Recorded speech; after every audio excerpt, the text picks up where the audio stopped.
이 말씀의 내용은 구원의 아름다운 소식입니다. 이 아름다운 소식은 복음입니다. 샬롬, 예수님의 증인된 산 이호석 집사입니다. 오늘 하나님께서 제게 주신 은혜를 나누고자 합니다. 하나님께서 저에게 주신 은혜의 말씀은 이사야서 61장 1절에서 3절 말씀입니다.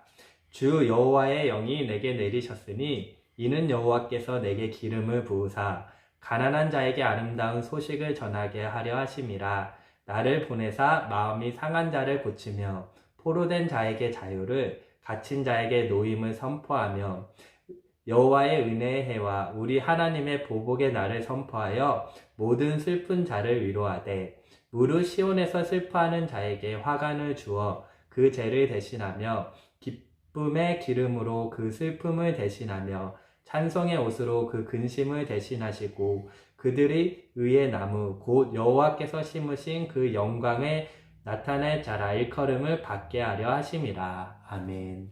제가 잠시 기도하도록 하겠습니다. 할렐루야. 사랑이 많으신 주님, 아버지 하나님, 이 부족한 자, 아버지 하나님 주님의 은혜로 이곳에서 하나님을 증거하고자 합니다. 성령 하나님께서 부족한 자의 이 입술을 온전히 주정하여 주셔서 예수님만 온전히 드러날 수 있도록 주님 이끌어 주시옵소서. 주님, 성령 하나님께서 일하실 것을 믿고 나아가오며 이 모든 말씀 사랑이 많으신 우리 주 예수 그리스도 받들어 기도드리옵나이다. 아멘. 이 말씀의 내용은 구원의 아름다운 소식입니다. 이 아름다운 소식은 복음입니다. 그런 이 말씀이 제 삶에서 어떻게 적용되고 어떻게 하나님께서 역사하셨는지를 잠시 나누고자 합니다. 제가 2007년 4월 20일 날 주님을 만나고 하나님께서 정말 강권적인 은혜로 제 삶을 변화시키셨습니다. 그 후로부터 저의 삶은 예수님으로 가득 차기 시작했습니다.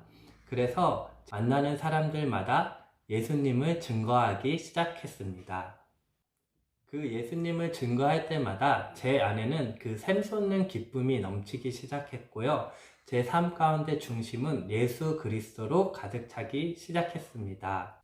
그런데 어느 순간부터 하나님을 증거하는 그 기쁨을 저는 잃어버리게 되었습니다. 그 이유는 저의 죄로 인해서 하나님과의 관계가 깨졌기 때문입니다.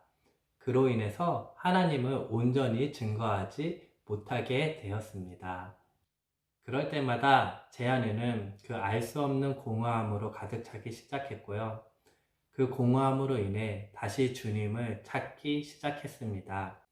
그리고 하나님께서는 2019년 12월 달에 제가 주님을 처음 만난 장소인 그 이태리 밀라노로 유럽 비전 트립을 보내셨습니다. 유럽 비전 트립을 기도로 준비하던 중 하나님께서 이 이사야서 61장 1절에서 3절의 말씀을 제게 주셨는데요. 이 말씀을 유럽 비전 트립에 가서 선포하게 되었습니다. 이 말씀을 선포할 때마다 하나님은 제게 말씀하셨어요. 사랑하는 아들아, 이 기쁜 소식을 나의 자녀들에게 전하지 않으렴?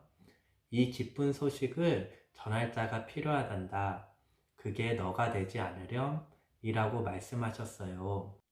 그리고 2년이 지난 지금 기도하던 중에 하나님께서 이 말씀을 제게 오늘 주셨습니다. 그래서 이제는 하나님께 온전히 순종하고자 이 말씀을 선포하고 하나님의 복음을 증거하는데 나의 삶을 바치고자 합니다. 지금 여러분들은 어떻게 살아가시는지요?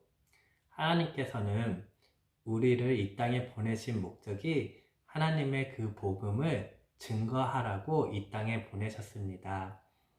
하나님의 이 복음을 증거할 때 우리는 그 하나님이 주시는 영원한 기쁨의 삶으로 살아갈 수 있는 것입니다. 이 영원한 기쁨으로 살아가는 저와 여러분이 되기를 간절히 소원하며 기도합니다. 마지막으로 제가 말씀 한 구절을 읽고 마치겠는데요. 그 말씀은 사도행전 20장 24절의 말씀입니다. 내가 달려갈 길과 주 예수께 받은 사명, 곧 하나님의 은혜의 복음을 증언하는 일을 마치려 하면은 나의 생명조차 조금도 귀한 것으로 여기지 아니하노라. 아멘. 이 말씀이 저희들의 삶이 되기를 간절히 기도합니다.